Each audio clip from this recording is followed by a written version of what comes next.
Ladies and gentlemen, for this particular panel discussion, as I already mentioned, the topic shall be Smart Bangladesh, how IOT, AI, robotics and big data analytics will transform the tech ecosystem. We're going to take a little longer to set up for this particular panel discussion. Please help me welcome our first panelist for this discussion is Mr. Jaideep Chakrabarti, the Managing Director of Future Networks Private Limited. Can I please have you, sir, on the stage here? Mr. Jaideep Chakrabarti, can I please request you to join us? Thank you so much, sir.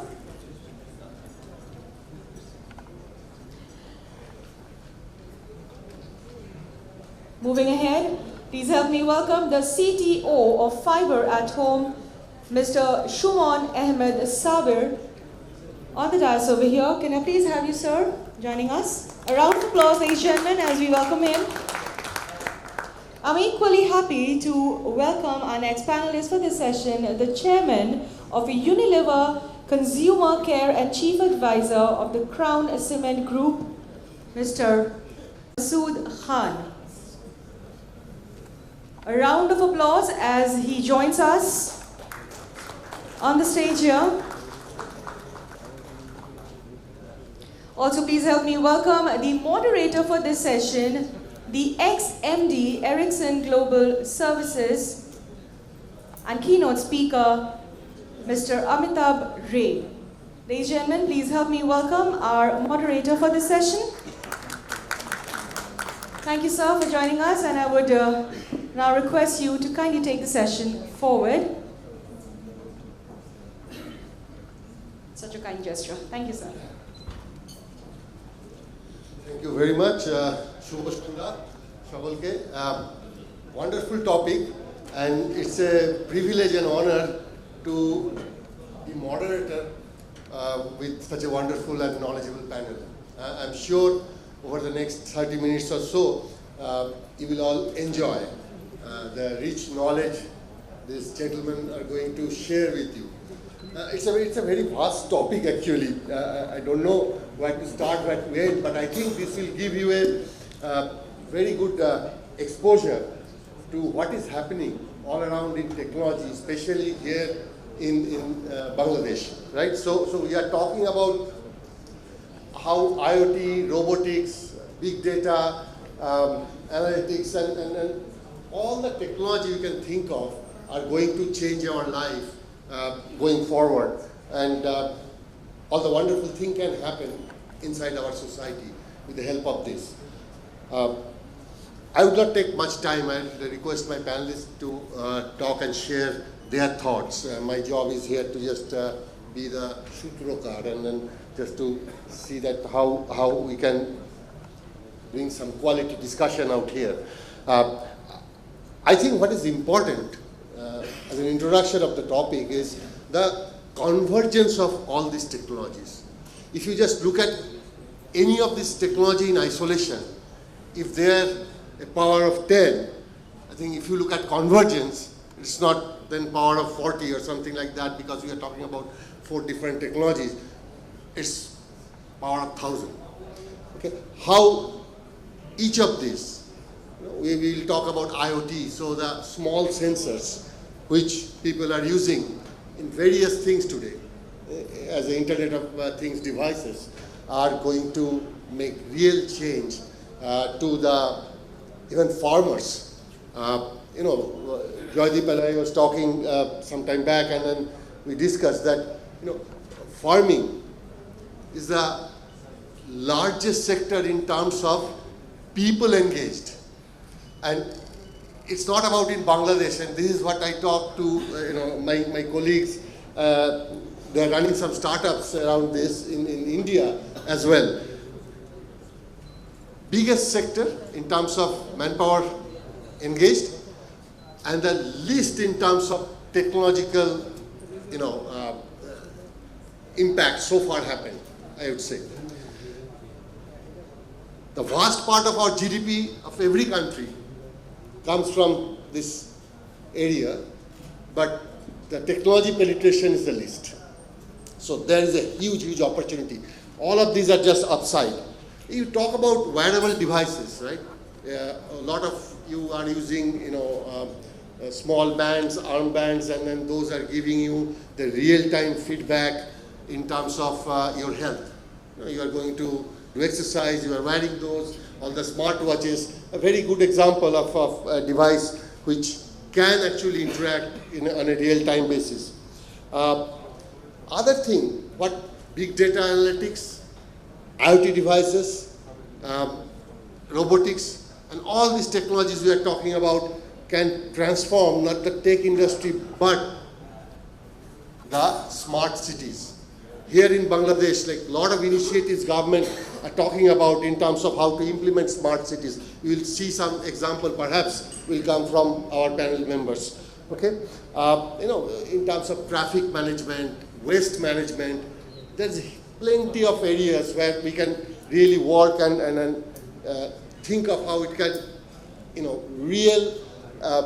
make transformation in our society and in a sustainable manner. And that's the theme of the overall program, right? We talk about robots, we talk about surgical robots are available today.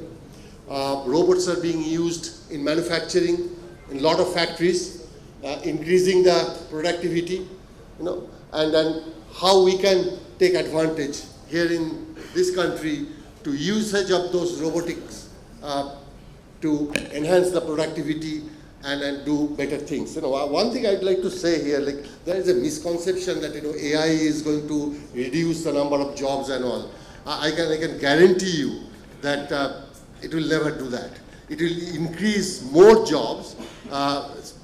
It might take some job in some place, but it will be replaced by more job in other places. So the number of jobs is not going to reduce, it's going to increase. So I think there is a fear in IT industry or in other industry or in generally in mind of people that, here AI comes and it's going to take away your job. I think it is not. And in some industry, in some countries where they have implemented it in a bigger way than, Southeast Asian countries, they have actually calculated number of jobs, new jobs got created because of usage of this new technology. So other example I can say, big data in retail, like how companies are using this big data in the retail industry to find out that what consumers are looking for, okay? And that is helping them to make the product decision faster, make their supply chain better, so you don't have a situation where you have a huge demand for a particular product, but the product is not available or off the shelf. But without any further discussion from my side, I would like to start talking to the panelists, and I'll ask them to give their perspective, and maybe at the end, if we have time, if you have a couple of questions, we can see that if we can pick up those questions. So I'll start from my left. Jaideep, why don't you go first? Thank you, Mitav.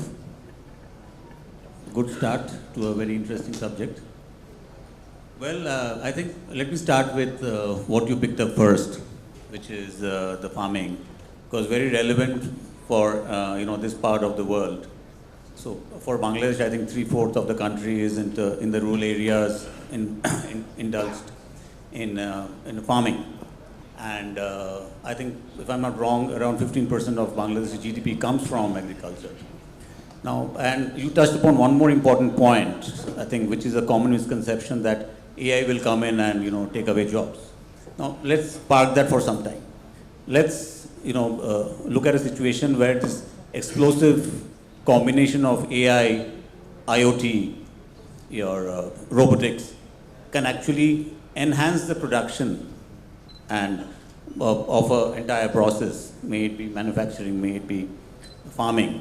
Now let's come to farming. Imagine if 3/4 of the country's population could benefit out of this combination. Now what good would that result to? Simple maths is that your GDP would go up, right? Your production will go up. And so will the lives of the farmers. So you're doing two things at the same wave of the wand.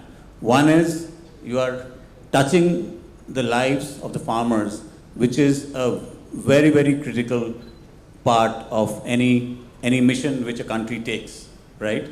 I mean, it's a very good thing. So in business, we always say that, if you could do a business and yet it is socially relevant, then that is the most powerful business. So now let us look at a simple combination. You must be wondering, what can AI do in farming? Farming is not about technology, but imagine, so, the farming technology globally has really advanced by leaps and bounds. But is that technology, there are professors, there are scientists sitting in MIT and all the places of the world that are doing work on, how to, the latest farming methodologies. But is that knowledge coming to Bangladesh? No. Maybe it's available on the internet. So what? How does the farmer get to the knowledge? If he could get to that knowledge, probably he could pick up some tips how to, the latest technologies or the latest tools or latest, some methods by which his farming could actually improve. Now let's come to our topic for today, which is IoT and data. So data can actually help him. So what are we talking about? That data has been researched and is lying somewhere. How does that get to the farmer? That's where the combination, this magical and this powerful combination of IoT, which Amitabh mentioned, are sensors, right? So sensors will pick up data and put it somewhere where AI algorithm will come into the play. And then that AI algorithm will actually, process it and give insights, meaningful, informed insights to the farmer, with which he can actually get advice from the cloud, from the machine, from AI, and he would actually know on one-to-one basis, on case-to-case basis. This is not a general application. This is not a general advice. Farmer X would actually get an advice which is pertinent, meaningful to him. So how does this work? Basically, there will be sensors in his land which can pick up data like soil conditions, humidity, air conditions, maybe pests or something like that. So sensors can actually pick up this information. Now imagine when this combination of all this goes to a cloud, which is already aware that when a certain combination of a salinity of the soil or humidity or air condition is like this, then you should act in this manner. Now imagine if he has got a device which is actually on a real time in Bangla, telling him, boss, you do this to your crop, your yield will improve. Or, okay, we are seeing that there is some pest or stress in your health condition of your crop. Take this measure, which will save your crop from disaster. Now, how much would that help him? Now, today, fortunately, these technologies are available, and the one obvious question is that, okay, how will this data get transferred? Now, there are technologies like LoRa, which is the long range, LPWA, which is long range, very low packet technologies. So you don't need a Wi-Fi or any fancy technologies here. These technologies are available. So these technologies can be put into place. Unfortunately, Bangladesh has a digital Bangladesh mission, through which surely, if they are aware, these technologies can be transmitted. So I think that was my 2 bits on the farming sector. Of course, the subject is so large, it can benefit in so many ways to so many people. Yeah, no, thanks, Jaydeep. And I'll tell you, one of the projects we have done about 7-8 years back, so these are not science fiction, in France, in their vineyards, to enhance the productivity of the grape. It increased the throughput by 40% by putting sensors. And talking about sensors, it may be a topic for tomorrow, but where are the sensors today? It's everywhere, right? Elon Musk's company, they put sensor in somebody's brain. And in few years, we'll all have sensors in our brain, microchip. But that's again a topic for tomorrow. I have a session on that. So, Shuman, what do you see that in the local perspective, all these technologies, how it's going to make real change in people's life, and how Bangladesh is adopting some of this technology? Yeah, thank you, Amitabh. Actually, I think Johnny has given some good example how to take like agriculture sector. I'll not go into more of example. Rather, I would say that how to adopt this technologies, because audience in this room, they are quite aware of the fact that this technology is coming up, and we have no option. If we do the best use of this technology, that actually lead to, for the business span, for the business growth, for the farmers, for their production growth, for health sector, for the benefit for the patients, and in education sector, whatever you mentioned, everywhere actually there's scope of use that. I will give some example, but probably I think the topic that smart Bangladesh and how we can use this technology, if we try to focus on that area, probably we need to think of that how actually we can adopt this technology. And there, what I see, that first thing that we need to change our mindset a bit actually, the way we work, the way we seeing things. Like we know that it's a poor country still, we're economically we're developing, but still compared to rest of the world, we're still far below. So what do we want? We want the best utilization of our resources. We look for how we can actually reduce wastage, right? But if you check that electricity is a big crisis, it was, but now still it's very expensive. But you will not see 1 to 2%, maybe 5% of the building have something that if there's no people, the light will be turned off automatically, or the AC will be actually reduced power so that it need not to make that cooler all the time. So this kind of good practices is not there. And if we do not adopt these good practices, we will not need this technology actually. That why I'll be using IOT sensors, putting some extra thing into a network to get all these data. You have to use those data. So we need to understand the importance of the data, and that brings the big data analytics.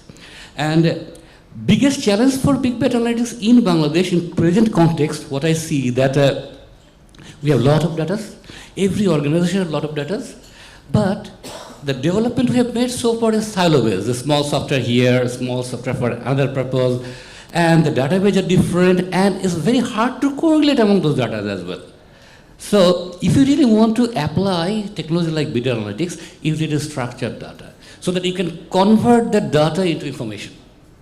So if you want to do that, you need to that normalization and that restructuring of data. Probably all the organizations should focus on that. If you really want to apply AI, machine learning, or big data analytics, then we need to look for that. Even a lot of sensors are there, a lot of sensory data into our databases, but we don't know how to actually take benefit out of it, because we don't know which data is where and how to correlate with the data entry on the table. So that is something what I see. Even in my, for example, in my organization, I try to apply some of these technologies actually, that how we can actually get out of it. You know, you're a network provider, the name is there, Fiber at Home. So we have a lot of network data. We have 60,000 kilometers of optical fiber. And every day there are a lot of fiber cuts.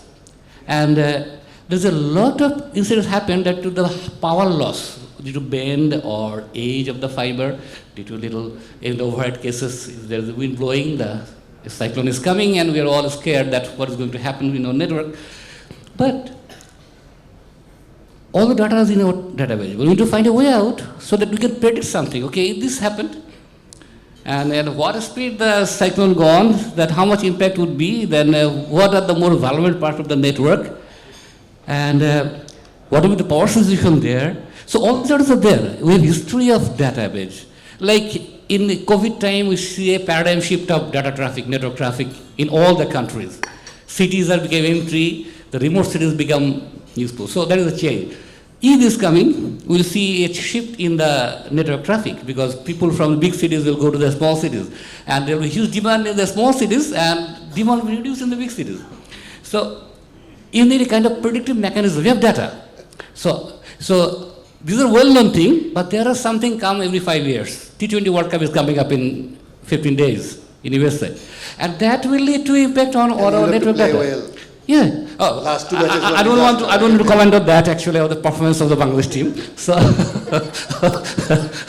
but what I'm telling that it's impacting the networker's life. So we are trying to use those technologies so that we can do some predictive analysis that what kind of enhancement we need in certain area. You do not do over-dimensioning, that will increase the cost. You do under-dimension, that will actually hamper the quality of service. This is one area I'm talking about that you need to focus. And in terms of IoT, I think we can see a lot of use in livestock area. We have seen a lot of farms, they're actually using their IoT chips into their cow's belt, and the temperature, are they diseased or they in good health? So this kind of thing is already in use, and a lot of farms getting benefit out of it. So in livestock, we can see use of that. In the health sector, we see some use of IoT devices. I don't know, some are already having, like for nowadays for diabetes measuring. I was surprised to see, one of my friend, he's using a kind of small pin just inserted into his muscle here, a plastic thing, and his mobile is seeing his diabetes level. It's a real-time, kind of near real-time thing. So this kind of technology is coming, and question is that in doing Smart Bangladesh, what do we need to adopt? We need to adopt that, or we need to have a smart car that will drive automatically on the road, or we need to plan something that actually relevant to context of our country. Like, for example, that you mentioned that how to manage the traffic in the cities. I mean, badly we need to do something, use of technology, and if we do that, there will be life savings to us. And another thing, we have a lot of people there. Some automation the Western world did because they have lack of manpower. They need to do that. But probably we need to less focus that initially, rather how we can actually improve our efficiency. That is something really we need to look for. And it is a very interesting country, very low cost manpower, but road construction cost is highest in the world. And whatever project you tell, it's actually even 3 times higher than India. So few things we need to fix if you really go for Smart Bangladesh. Technology will not help if we do not fix all those. I don't want to go to that discussion. You know that, and that is not part of my discussion. But if we cannot fix all those things, sorry, technology will not help. We cannot do anything. And but again, I mentioned one thing, that we cannot avoid these technologies. But this technology is a very powerful technology, and it also has some bad impact as well. So before going deeply or engage with these technologies, we need to know how to actually survive ourselves from the side effect of those. For example, in the earliest presentation, we are talking about that cyber security, that 74% or 78% come from the human thing. The human is the main cause. There were awareness, there were mistakes actually causing the cyber security threat. And now we are adding artificial intelligence to do that, to actually manipulate these humans and do more damages there. So we need more of awareness on that area. And there's how much we should be using AI, what purpose? Like a patient is dying, and or maybe a car in the streets, a small kid in front of it, there's 5 passengers in the car. Should I car hit that boy, or should I brake and it will reach the passenger inside? Who should take the decision? Is there an autonomous car, or it should be human? This is a common debate. I'll give a very common example. But in the war, like in the weapons, should we use AI to decide whom to kill and whom not to kill? So these are the questions is coming, and we need to face this thing. So we need to understand the technology, we need to think, and we need to plan, we need to make a policy formulation such a way that we can really avoid those bad side of this technology. And along with that, sorry, I think I'm taking a long time. I'll finish in 2 minutes. Sorry. So I know you're getting impatient. So what I want to say that this again, another thing we need to be careful. We need to be careful in our country. When we make policy, we make it so strict, then probably we'll afraid to use this technology. So it always happens like that, and it stops innovation, and eventually we become a buyer of some people of their technology from outside. Like for cyber security, we 100% depend on our friends abroad, like Palo Alto or anybody else. We have nothing. So for this technology, I think from now we should plan that we should have some control over this technology. And a powerful technology, if you have not full control, you cannot actually eventually get the best out of it. And I mentioned 3 more points about security, like for this few other things will come automatically, like the data bias, like what kind of is good data or bad data, your data source, how good it is. Otherwise, actually lead to a wrong conclusion. So, and data dominance is another key area we need to look about. Like now, social media, the way actually controlling us, that what to do and what not to do, what to buy, what not to buy, kind of situation. So that's something probably we those who are users, we become the product of this big organizations. We need to find out a way out actually how we can actually survive from dominance from them. We should have our own identity and how we actually move forward. So very interesting topic, last topic.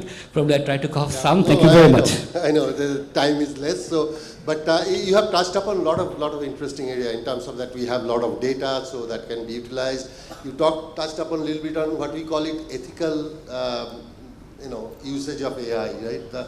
Reduce the biases and all those things. Very, very interesting. And then you explained that what are the priorities locally in terms of implementing these technologies, like in terms of making the roads safer, traffic moving faster, and things like that. So with that, I'll move to the next panelist, Mr. Khan.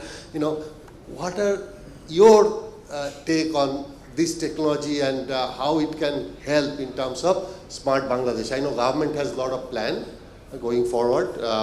There's a vision 2041 or something like that. So they are talking about a lot of technology implementation to make society better.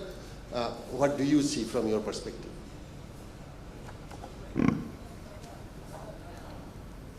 Thank you very much, and thanks to Infocom also for inviting me to this session. So the good thing about being the last speaker is that everybody has said everything, so I need to speak less. So I am privileged in the sense that, I spent many years working for multinational companies in Bangladesh, and right now I'm the chairman of Unilever Consumer Care. I sit in the board of Singer Bangladesh. I sit in the board of a bank as well, also in Bangladesh Community Bank, and I'm also the chief advisor of a group of companies in Bangladesh, Cement. So I've got sort of spectrum in terms of working for service as well as manufacturing also. I'll just touch a few areas where I think IT is now an enabler for the business. IT is a tsunami. We simply cannot avoid IT. This is the first important point. And number two is that it is the biggest disruptor. We are now in an era where people who don't embrace IT, they are becoming dinosaurs actually, in fact. So I'll just touch some areas where actually IT is making a lot of inroads. Some you may know, but some actually you may not be aware of also. The first one is a robotic process automation. We all know that basically robots are used for doing repetitive jobs. So whatever is repetitive, they can do it. You can do it through robots. Advantage being that your cost comes down. Robots don't make mistakes. There is no quality issue. So for example, in Bangladesh now you see in apparel industry, it's come in a big way now. For cutting, sewing, you use that. If you go to a glass factory, you find that actually there are robotic arms picking up the glass and putting it on the other side. You go to the Unilever factory also, you find robots being used in the process. And automobile, we all know that we use robots as well for this process as well. Now, manufacturing is quite evident that we use robots. But now if I come to, for example, some areas which are not manufacturing, but for example, ERP, right? ERP also now robots are being used. Why? Because, for example, invoice processing. Invoice processing for customers, you can do through robotics. Invoice processing of suppliers, you can do through robotics as well, actually, in fact. And there are companies who are doing it now also. In banks also, there are robotic processes being used now, to process transactional data now. So, and also for payroll as well, we can use robotics also in the business, and some businesses I know are now already using it, because what you can do is that you can take out the data from ERP and use RPA to actually put this into the payroll processing system. That's happening now. I come to IoT as well. It's now actually quite common in most industries now. The first point is that you see, in today's manufacturing world, everything is PLC controlled. It's all programmable logic circuits actually. So if you talk about machine, for example, there are sensors there. You've got the control room. You can start the machines from the control room. You've got cranes now. Earlier they were electric cranes. Now they're electronic cranes. So these are actually very common. One more very useful tool is RFID, which is very common nowadays, in fact. So RFID is being used now in industries for inventory control. You can check the inventory in your warehouse. You can do for inventory tracking as well as for RFID. Last one, but not the least, and my most favorite, which is big data. And I can see, and in fact, in my current company where I'm the advisor, I give a lot of advice in terms of how we can use big data actually, in fact. On this one, I'll just give one or two examples. In the interest of time, I had a lot of examples actually, in fact. But let's say, for example, I'm doing sales across Bangladesh. So I've got sales in region, under region is area, under area is territory, under territory is Mokam, every bazaar actually, in fact. If I use big data, what I can do is this, that I can collect this data from the point of sale, this raw data, and convert this into big data for management use. I can use big data to get the data from ERP, to get the data from Excel, use Power BI, and do this analytics as well. As a matter of fact, just day before yesterday, we have hired a consultant to do this actually, in fact. So I'm seeing in short because I can see endless possibilities of big data. Even in banks also now, we are using big data to understand the customer's spending habits. Thank you very much. Thank you, and yeah, very, very insightful discussion. So we'll close it here. I don't think we'll have time for Q&A. I'll just like to summarize by saying you heard a lot of data many a times, and again, maybe in subsequent sessions we'll talk, just to give you an interesting pointer. Last year, how much information we generated, or data? It is equivalent to last 500 years what data we generated last year. So every year human knowledge is doubling, but those are interesting pointers. So I think what we could hear and gather from this our esteemed panelists, that these technologies are very much there, and we see a lot of opportunities in various sectors. We talked about retail, we talked about agriculture, in various sectors we can actually use these technologies to make much smarter Bangladesh. I think all of you are working towards that, and you will make it happen. Thank you very much. Thank you, gentlemen. Thank you. I would request you to kindly hold back a little longer. And at this point of time, I would now request Dr. Ijazul Haq from ISACA Dhaka to kindly step up on the stage and felicitate by presenting mementos to all our distinguished panelists and the moderator.